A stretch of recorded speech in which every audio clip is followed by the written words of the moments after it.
Bonsoir les amis, heureux de vous retrouver aujourd'hui pour continuer cette belle aventure que nous avons commencée il y a 2 semaines de cela pour ma part. Sinon, tous les jours, sur notre mur, cœur à cœur, il y a des gens qui passent, des frères, des sœurs et même des enfants qui passent pour nous encourager, pour nous fortifier et pour nous dire ce que Dieu a fait ce jour pour nous. Et c'est une très grande bénédiction d'avoir ce mur. Cœur à cœur, qu'est-ce que c'est? Cœur à cœur est une mission. Cœur à cœur est un appel qui a été recueilli par notre sœur Fiao Geneviève, que vous connaissez sur le mur comme Tata Génie. Le Seigneur lui a mis à cœur de pouvoir partager ses bienfaits, de pouvoir partager les expériences, l'aventure avec lui à des tout jeunes, aux petits-enfants, à nos enfants, aux petits frères et à tous ceux qui n'ont pas encore entendu parler de lui et qui ne savent pas comment l'atteindre. Et nous sommes nombreux sur la toile, sur Cœur à Cœur, à chercher à vous aider, à pouvoir tendre la main et attraper celle de Dieu qui vous est déjà tendue. Il y a 2 semaines, je vous disais, Dieu vous a choisi. Vous êtes des choisis de Dieu. Avant même d'être dans le sein de votre mère, Dieu vous avait déjà choisi. Il vous connaît. Il sait ce qu'il veut pour vous. Lui seul sait ce qui est bon pour nous. Et à travers sa parole, nous le découvrirons peu à peu. Et vous verrez comment il est merveilleux ce Dieu. Aujourd'hui, je vais parler avec vous des réseaux sociaux. Les réseaux sociaux sont à bannir? Non. Les réseaux sociaux sont démoniaques? Ne sont pas bons? Non. Tout ce que Dieu permet, il le permet pour notre bien. Si les réseaux sociaux existent, Dieu a permis. Et si Dieu a permis, c'est parce que nous, qu'il a choisi, nous pouvons faire de ça un bien. Ce n'est pas parce que des gens l'utilisent mal que nous allons bannir ou que nous aussi nous allons mal l'utiliser. Non. Nous, en tant que les choisis de Dieu, nous l'utilisons selon Dieu. Aujourd'hui, j'aimerais lire avec vous un passage dans la Bible sur laquelle nous allons nous appuyer pour pouvoir ouvrir cette petite discussion. Alors, je lis dans le livre des Actes au chapitre 4 à partir du verset 10. Sachez-le tous, et que tout le peuple d'Israël le sache. C'est par le nom de Jésus de Nazareth que vous avez crucifié et que Dieu a ressuscité des morts. C'est par lui que cet homme se présente en pleine santé devant vous. Jésus est la pierre rejetée par qui bâtissait et qui est devenue la principale de l'angle.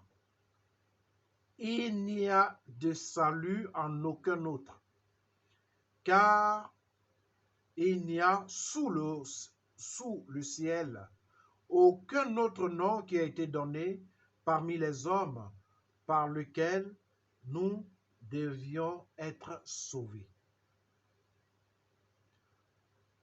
Lorsqu'ils virent l'assurance de Pierre et de Jean, ils furent étonnés, sachant que c'étaient des hommes du peuple sans instruction. Et ils les reconnurent pour avoir été avec Jésus. Lorsqu'ils virent l'assurance de Pierre et de Jean qui parlaient de Jésus, parce que ce n'était plus eux qui parlaient, mais c'était Dieu qui parlait à travers eux. Ils reconnaissaient que c'était des personnes qui étaient des personnes qui étaient peu instruites. Mais ce qu'ils disaient, c'était tellement profond que eux-mêmes qui avaient étudié, ils ne pouvaient pas porter. Alors, de quoi il s'agit? Pierre et Jean, qui étaient des disciples de Jésus, des apôtres de Jésus, quand Jésus a été crucifié et que Jésus n'était plus au milieu d'eux, eux, ils ont continué l'œuvre et guérissaient des malades. Ils prêchaient l'évangile. Et ils ont été arrêtés. Ils ont été arrêtés par les autorités religieuses de ce temps-là, de la région où ils étaient. Et ils sont devant ces autorités où ils doivent se justifier. On leur posait des questions, ils devaient répondre. Pratiquement, ils étaient jugés. Et là, allait de leur vie. De là, on pouvait les tuer. Mais les apôtres, avec une sérénité que seul Dieu donne, avec une paix, une tranquillité que seul Dieu donne, sont venus devant les autorités et ils ont expliqué ce qu'ils faisaient. Et si vous voyez même, ils les accusent quelquefois. Ça pour dire qu'ils n'avaient pas peur. Ils n'avaient peur de rien parce qu'ils savaient en qui ils avaient cru. Le verset 14 dit, « Mais comme ils voyaient là, près d'eux, l'homme qui avait été guéri, ils n'avaient rien à répliquer. » Il y avait la preuve. Jean et Pierre ont guéri un homme. Et cet homme était connu de tous comme malade. Et il avait une maladie tellement flagrante que personne ne pouvait ignorer. Alors, ils le voient guéri. Ils ne peuvent pas nier. Mais malgré ça, ils cherchaient tout de même à condamner Pierre et Jean. Et durant leur jugement,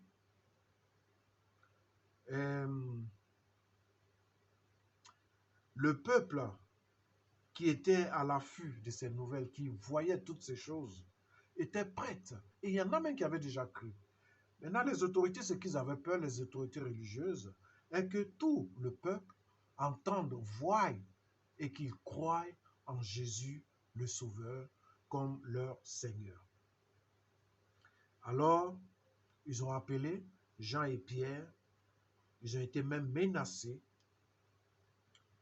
et ils disent,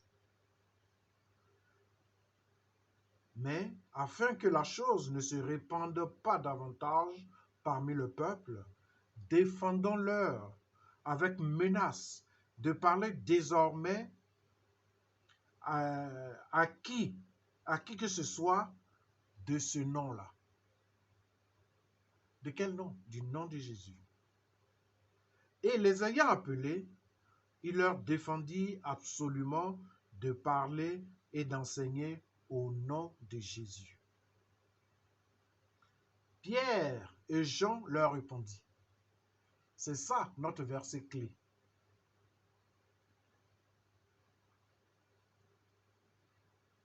Jugez Pierre et Jean leur demandent à eux, jugez s'il est juste devant Dieu de vous obéir plutôt qu'à Dieu. Car nous ne pouvons pas parler de ce que nous avons vu et entendu. Alors, comme je disais, notre verset clé, c'est celui-là, le verset 19. Pierre et Jean leur répondit, jugez s'il est juste devant Dieu de vous obéir plutôt qu'à Dieu. Ils n'ont pas peur. Voyez vous-même. Et ils sont sûrs de la personne en qui ils ont cru. Mais vous-même jugez. Si on doit vous obéir ou bien obéir à Dieu. Parce que parler de Dieu, pour eux, faire ce que Dieu veut, c'est obéir à Dieu. Alors, qu'est-ce que ça a à voir avec les réseaux sociaux? Sur les réseaux sociaux, nous voyons du tout. Nous voyons beaucoup du n'importe quoi. Je vous ai dit, mais les réseaux sociaux ne sont pas aussi mauvais. Ils ne sont pas mauvais. C'est l'usage qu'on en fait. Alors, jeunes frères, enfants, petits enfants, vous n'êtes pas obligés d'étaler votre vie sur les réseaux sociaux. Vous n'êtes pas obligés de répondre à des gens qui font des discours qu'on ne sait pas d'où ça sort, ou des personnes qui vous attaquent. Vous n'êtes pas obligé de leur répondre. Parce qu'ils cherchent à ce que vous parliez vous aussi de ce qu'eux ils sont en train de dire. Comme cela. Allez-y et ne parlez plus de Jésus. Alors si on ne parle plus de Jésus, on parle de qui? Je parle de moi, on parle d'un type, on parle d'un autre. On parle du président qui est là-bas, on parle du roi, on parle du ministre, on parle du patron, on parle... Non. Nous, comme enfants de Dieu, comme choisis de Dieu, notre mission, c'est de louer Dieu partout où nous sommes. Même sur les réseaux sociaux, nous devons louer Dieu.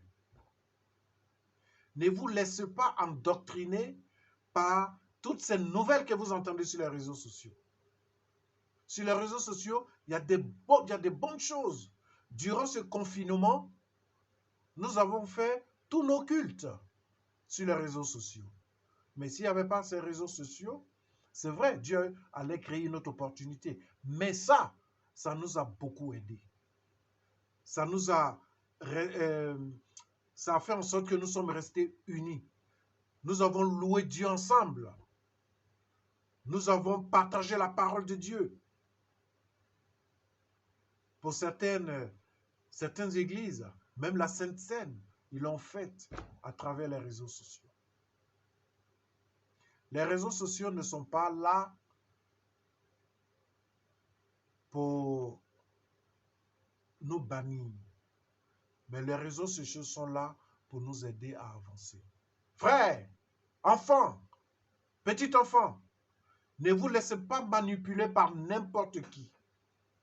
Je vous disais, la dernière fois, dans 1 Timothée 4, 12, ne laissez personne mépriser votre jeunesse. Ne laissez personne prendre votre jeunesse. Elle vous appartient. Dieu vous l'a donnée. Dieu vous a choisi. Marchez avec Dieu. Seigneur, je veux te bénir pour tous ces jeunes, pour ces enfants. Je te prie, Seigneur, de les bénir, de leur donner de voir comme toi tu veux qu'ils voient. Donne-leur de marcher avec toi, papa. Donne-leur de ne pas se taire devant l'adversité, devant les difficultés, devant les menaces, mais qu'ils puissent te louer, qu'ils puissent élever un chant de joie, un chant de gloire pour dire, Jésus, tu es mon roi. Jésus, tu es mon Seigneur. Jésus, c'est toi que je veux suivre. Petits enfants, chers amis, si vous n'avez pas encore fait ce pas décisif de donner votre vie à Jésus, c'est maintenant. Demain ne nous appartient pas. On ne sait pas ce qui va se passer demain. C'est pour cela la décision, c'est maintenant. Si tu veux qu'on t'aide à joindre la troupe, les soldats de Dieu, tu peux faire ta demande sur Cœur à Cœur, ton nom, où tu habites, dans quelle ville tu es. Nous allons prier pour toi et te mettre en contact avec une église locale afin que cette église-là puisse te suivre, puisse t'aider à marcher avec Dieu. Que le Seigneur vraiment bénisse chacun de vous individuellement comme il vous aime. Et nous, on se retrouve la semaine prochaine. Dieu voulant. Amen.